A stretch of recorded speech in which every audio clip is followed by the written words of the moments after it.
Hello everyone and welcome to another episode of Spectrum Drama, where we take a look at the hottest posts on Spectrum for the week and give our opinions on them. So before we get started, don't forget, if you are new here, subscribe and hit that bell. Do it.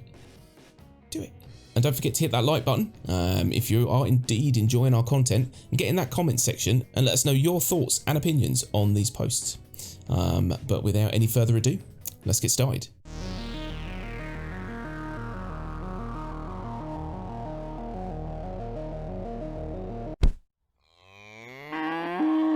Okay, so first up we've got a post from Delta Patcher, and it says, consider making the free fly players spawn exclusively at MicroTech. So he's on about the free fly for new players. MicroTech works pretty well now in the PTU. Signage is excellent, maps for the loop at stations to find your way, elevators work well, leaving the port in a ship is no big challenge. So essentially what he's saying is that it would be sensible to make all the new free fly events for new players start on MicroTech instead of places like Lorville and Area 18, which can be quite maze-like and sometimes very difficult to get out of. And I think, to be honest, MicroTech looks amazing as well. So yeah, I don't think that's too bad an idea. What do you think? Yeah, I would kind of go with this as well, actually.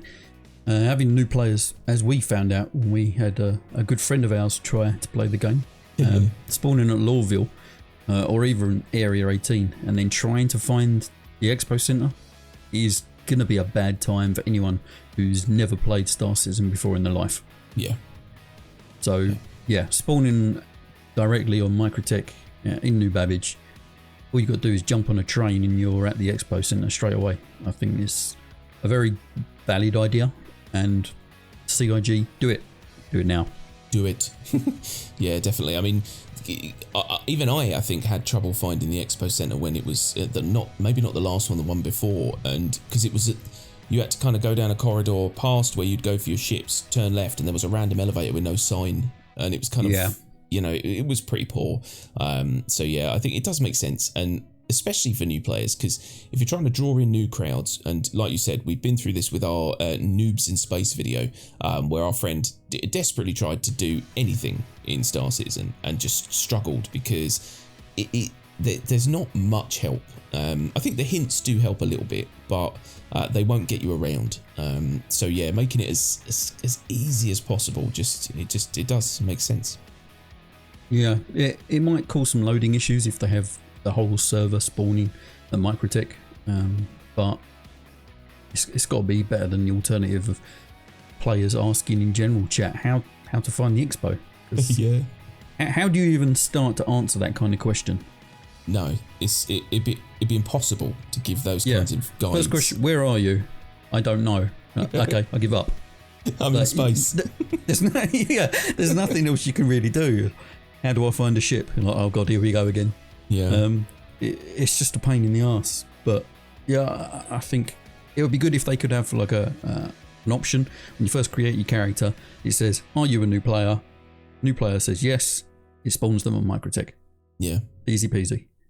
Anyone else who doesn't want to spawn there can say you're not a new player and spawn wherever you want. Yeah.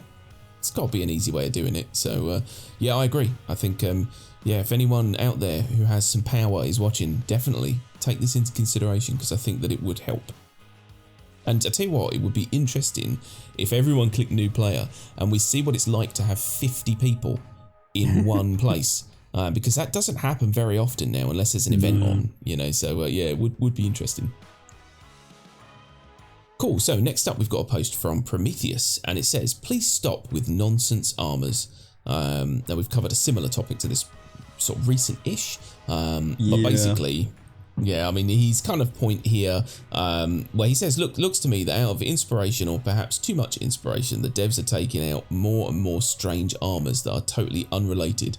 They seem to be taken out of random design and not like if there was a thought plan behind it. I don't know what a thought plan is, but so essentially what he's saying is that the armours tend to kind of just look a bit mismatched now, and I can kind of see it. I mean, if you look at any of the armour sets, they do match and they do make sense as a piece of armour, but they can look odd.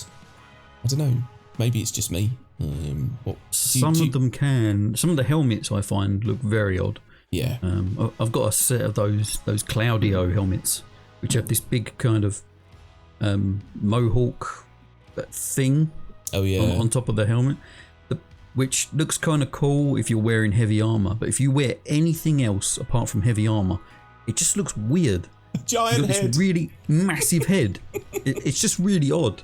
Yeah. I do kind of get what you're saying here, and part of me does kind of agree with it, but then the other part of me thinks that they're going to come up with some really wacky armor ideas. They already have. You see some of them in the recent Halloween event with like the big teddy bear head and random crap like that.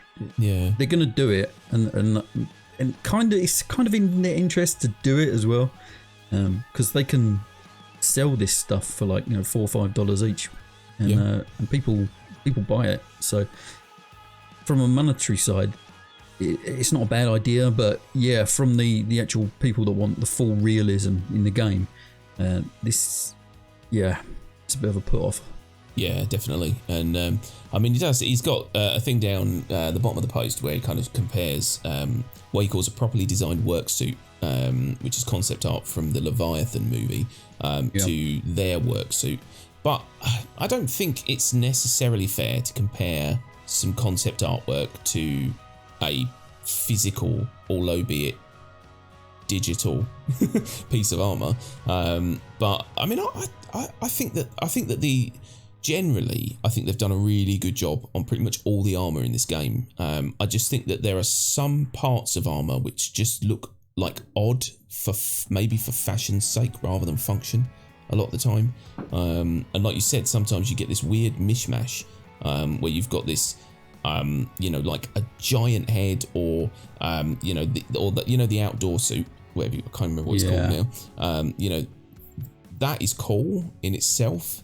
But it actually impedes mobiGlas and things like that. So it's like they've rushed a lot of this through. I don't know. Just, it seems a bit strange. I think that we kind of had it good for a while, and now I can foresee this getting a little bit ridiculous.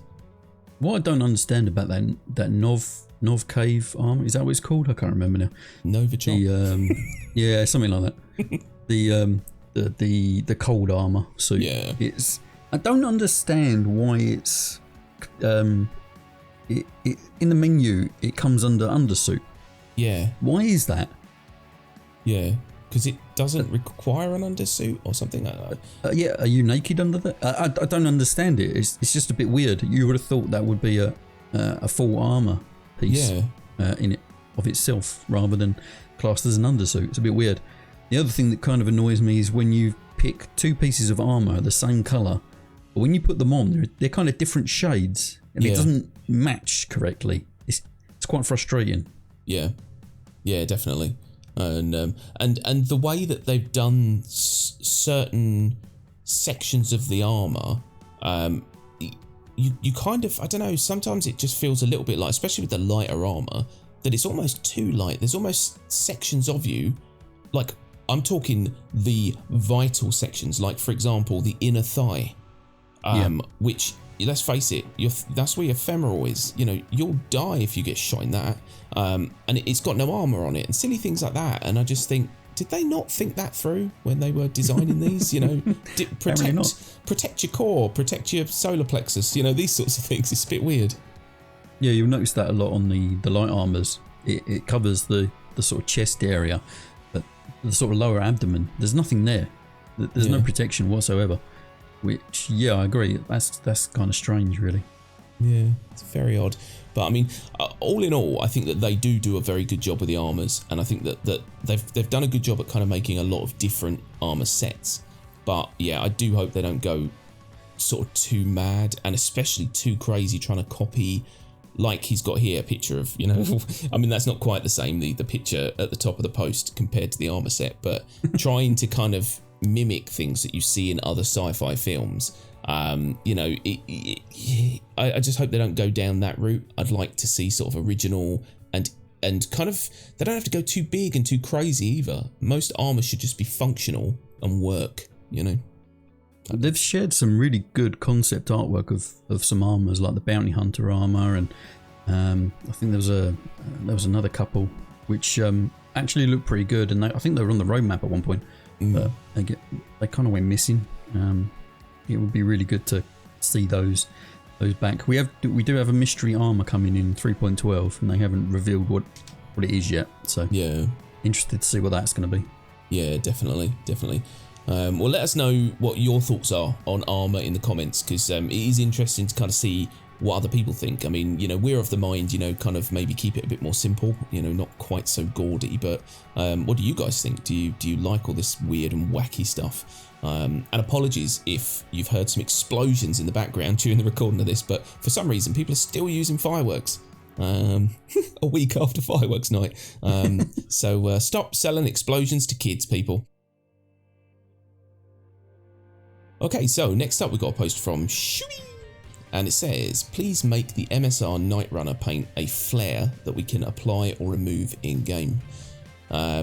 So basically Shui says, I hope the skin NightRunner and also the best in the show 2020 skins will be available in game in the form of a paint bucket in the paint section of the vehicle customization in the Mobiglass, like the skins that you can buy in game or on the RSI site. Basically what he's saying is he doesn't particularly want an upgrade that applies to the account and changes the skin permanently, etc. He wants to be able to kind of just chuck it on the fly sort of thing. What do you think about this sort of thing? Being I'm of the mind where I like the idea of being able to kind of customize my ship as and when I feel like it, rather than kind of going, oh well, I bought a special version of this ship and it's stuck with this particular color scheme. What do you think? Do you think that people should be able to just kind of go in with a paint bucket and go, pink? Yeah. Well, that's kind of what they're going for, isn't it? Eventually, there are a few skins available in the verse, and yeah, previously they were selling these before they got into the game, which is great and everything. Skins like this Black Advocacy one for the Star Runner should be that kind of paint job that you can equip when you want to. Yeah. I even have this. This was awarded for some little mini game that was on not on Spectrum, but on the RSI website a while ago. I think it was when the Star Runner got announced for concept. I can't really remember, but there was a little game, and you had to track some criminals across the systems. And for the ones that participated and won, we got this black skin that we can use on the Star Runner.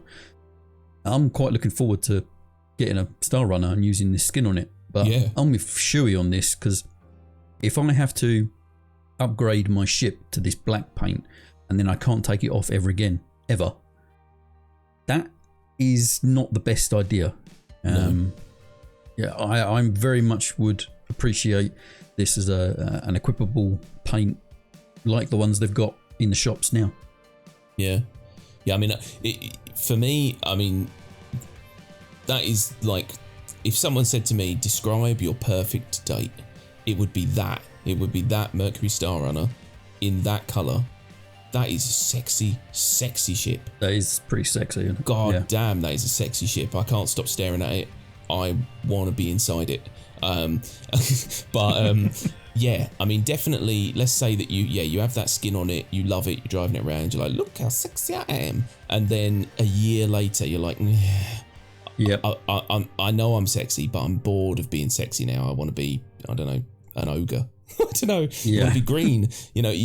Not having that option, I think, would suck. Especially as, time goes on and everyone else is being able to customize their ships how they see fit, and you're basically stuck with the same ship that looks like everyone else who's got that skin.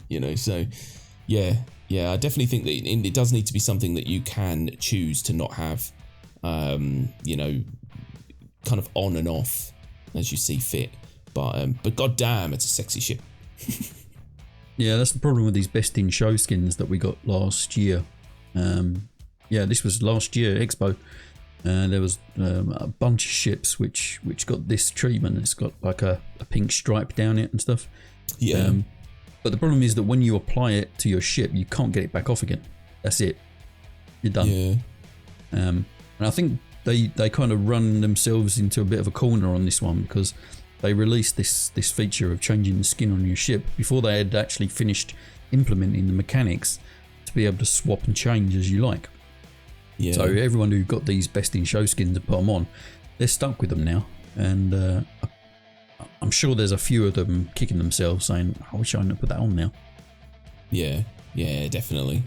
And yeah, having anything like that, which is fully permanent, is, you're going to end up with a ship that you get bored of. And that's a shame. Because let's face it, as much as you love the Star Runner, you've got to look at it constantly, and you are going to get bored of the look of these things eventually and want to change them. So yeah, it's a silly move to make things like this permanent, but I don't know. Just have to see. Hopefully they'll figure out that these need to be a temporary customization. That was the word I was looking for. Blimey. And they'll change it. Okay, so last up we've got a post from someone. Don't know who, just someone. And it says, "Goodbye, Molly." So for those of you who don't know, Molly, who is Molly Joseph, she's the Associate Community Manager, one of them with Star Citizen, and a person who has been putting in a lot of time on Spectrum, answering questions and, doing posts and stuff like that. Part of the big wave of dev posts that we've had over the past few months is leaving. She is leaving on Tuesday, I believe, next week. So, this is just a big kind of thank you to Molly for obviously, doing a lot of work and pushing forwards some content to us. Good luck for the future, I suppose. Yeah, Molly made quite a good name for herself in the community. I think she started as a associate community manager fairly recently as well. I think it was in the last 6 months. And while she's been there, she's done a really good job trying to get some information out to us backers. It's always a shame to see someone who's at the kind of forefront of the community to leave, but onwards and upwards and all that, and good luck to Molly. Yeah, definitely. And I mean, you can kind of you can see it in the posts that she makes, and also the responses, the answers that she gives on Spectrum to just random stuff, that she did enjoy what she did and enjoyed the community. And that makes such a big difference when someone actually enjoys the community that they're a part of, or supposed to be managing.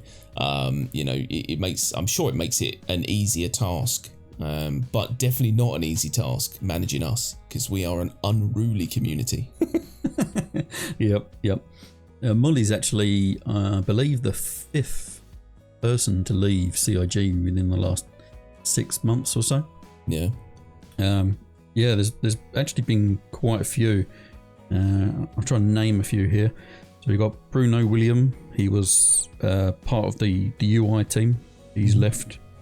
There was also Frederick Bode, who was he was involved in a lot of places that we've been in the verse, like New Babbage, Cargo Decks. He was involved in some of the Cave early work as well. Okay. There's Sarah Glocklin, I think her name was. She was the concept artist that came up with the Star Runner, and a bunch of others. I think she worked on the Pisces as well, and the Carrack remake. There's I think there's another 2 or 3. Can't find their names right now, but yeah, in the last few months there's been a fair amount of good talent leaving CIG, which some people may find a little bit worrying, but it really depends on who they get to fill these spaces. Just got to hope that this isn't some sort of mass exodus, because they know something we don't. Hopefully not. Yeah, I doubt it. I mean, they seem to be, even if, there's been a lot of problems, they're going from strength to strength, and, they don't look like they're in any danger at the moment. But yeah, it is a shame when you get people like this leave, people who are kind of important to the community, and anyone who designed the Star Runner, you should cling to them like the lifeblood of all that is holy. Because that ship's sexy. Give them all the pay rises they want. Don't let them go. Give them anything Absolutely anything. I don't know if we've mentioned how much we like the Mercury Star Runner. God damn, that's a sexy ship. But yeah, good luck, Molly, and yeah, be sad to see you go. Okay, so there you have it, folks. That is all the posts for this week. We hope you liked them. We hope you found them informative or amusing. And if you did like them, don't forget to hit that like button and subscribe for more Star Citizen content. Don't forget to hit that bell so you can be notified of any recent videos that we post. Yeah, come on over to our Discord if you haven't already, because we're always chatting there. You know, we've always got plenty going on. So yeah, it's a fun place to hang out. But that's it. So thanks very, very much for watching, and we will see you again soon. Bye-bye. Bye-bye.